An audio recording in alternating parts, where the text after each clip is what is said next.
Okay, so I wanted to share a kind of recipe that I saw here in Yokohama at Minato Coffee, super small, super awesome cafe. Um, and the barista there I was watching him, he was using a V60, he was using a Kalita Wave 155, and I ordered a Rwanda. It was really, really, really good.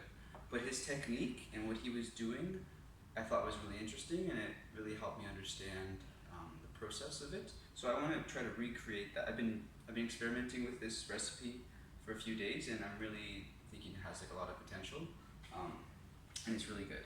Okay, so I have 14 grams. I'm around probably 93 degrees. So 14 grams of coffee.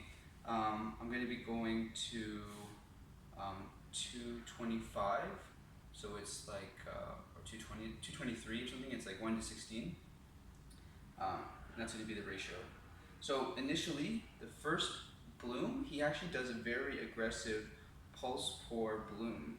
So I'm going to do it for, it's around 60. And I was really surprised. Like usually I see blooms very soft, very controlled, and he went like full out, like pulsing. Probably, I mean, I'm not very good at pulsing, but I'm trying to learn. So that was interesting. So first pour, he does 4 pours total. So first pour, pretty aggressive pulse pour, and you'll see that the grounds are very disturbed, which is going to happen. So I'm going to give about 35 seconds or so. So second pour, same amount, same thing, very aggressive pulse pour again, which I thought was pretty interesting. I'm doing a little bit more water in the beginning. I did about 62 and 61 or so in those first 2 pours. But again, like 2 aggressive pulse pours. Now this is the part where I was like, whoa, what is he doing? So on the 3rd pour, he actually goes full out on the filter around and just brings in all that coffee off the sides. Now obviously, because of the nature of the pulse pour, you have a lot that just like pushed up. So it makes sense. And then I thought, you're gonna get a lot of channeling. You're gonna get a lot of that water is just gonna basically like run down the side. But that didn't seem to concern him, and he wasn't really worried about it. And then the last pour was a very, very, very gentle, oops, a little bit fast.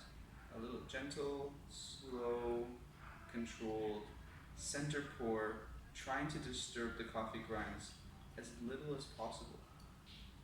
So he wanted really just like a very soft center pour in the middle. Okay, so 2 pulse pours, very abrasive. You're really stirring the grinds up. You're getting maximum extraction at the beginning of the brew, those 2 pours, which means really you're maximizing like the fruity, floral, really high notes at the beginning. Hi. Oh. Thank you.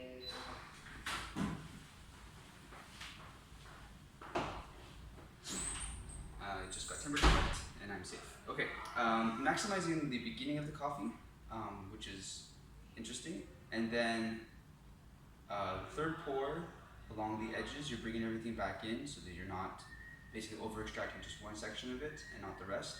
And the last pour, the very soft, gentle center pour, is just to get that last bit of extraction at the end to round the cup off, but really not trying to over extract that last bit.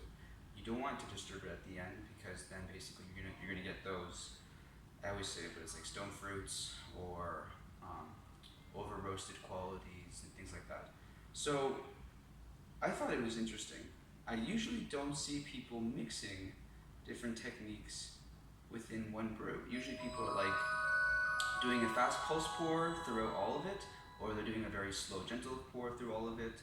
But I didn't see many people kind of mixing together. So I was like, wow, this is really cool. And I was really curious to see how it tasted. And the cup I had there, obviously he's much better, was really incredible. Now this Oria dripper is very fast. So like my brew time was like 2 minutes and like 10 seconds or something. Like it's pretty fast. So maybe in a regular Kalita wave, maybe a bit slower, but it was interesting. And it's pretty good. Like even this Guatemalan I got from Bear Pond is not the greatest in terms of like it's not very floral. Doesn't have like many really. It's more on the oilier side, which you know is nice. It's very like robust. It's a natural process, even though I don't taste too much. But doing it my regular pour recipe and doing it this way, I do notice a big difference. So I thought I would share this. I thought it was pretty cool.